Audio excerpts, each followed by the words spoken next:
Greetings, Space Cadets!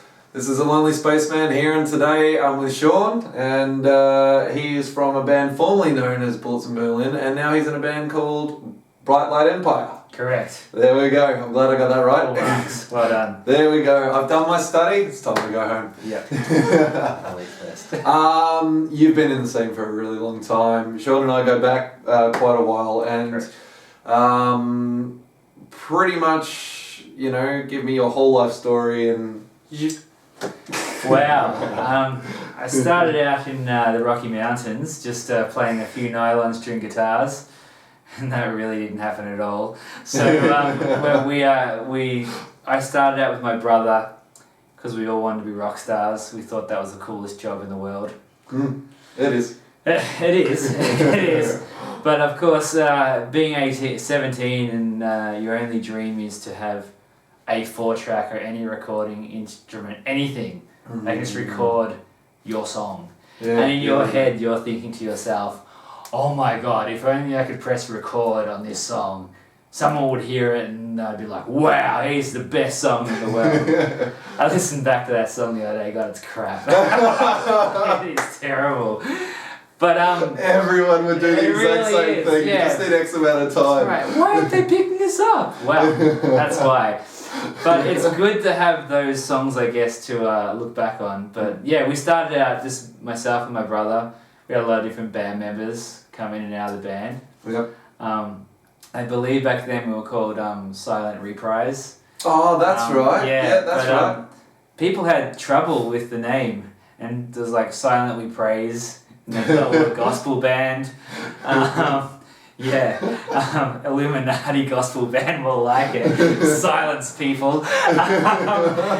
But from there on, we finally found some good people who kind of connected, fell through the cracks of the music industry. A lot of good lessons about what to do and what not to do. But the main theory about it all was always we had the songs, and that's what was always worked. Then we had this whole idea of the new band, Bright Light Empire, which we don't want it really to be a band, we want it to be a movement. Yeah.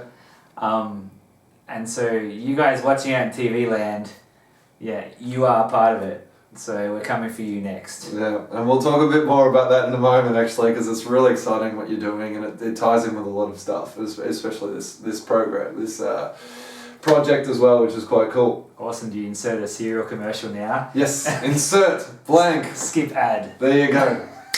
Well, actually, Bright Light Empire, because it's kind of a bit more newer, because it's only really recent. I don't know, 6 months or something like that? 6-12? It's quite fresh, yeah. Yeah, quite fresh. So, with that in particular, different type of... What would you say your music is like, and has it changed from what Bullets would have done? Bullets in Berlin was just one big rock show. Lots of big lights and bubble machines and, you know, and sparkles, I guess. Yeah, jumping around, yeah. And now we pretty much have the same thing. Nothing's changed at all. Nothing's really changed. And for those people that are going, oh my God, that sounds amazing. No, we still do it. No, still do it. But now it's more like, I always wanted to do acoustic, and I wanted to do songs that you kind of like, I wanted to do sing-along songs. Yeah. But you can't do sing-along songs in a rock band unless you're Queen. Yeah. Yeah. And that's it. And, well, Freddie's dead, so it's over. Yeah. So that kind of doesn't work. So we wanted to kind of create a sound where you'd have sing-along songs, and the whole crowd would be a participant. It's not just me on stage playing guitar and, hey, you guys, watch.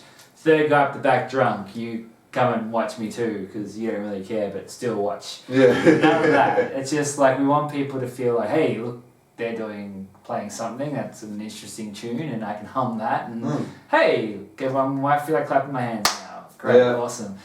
And eventually, the crowd might just kind of go, I have no idea what that just was, but I feel loved.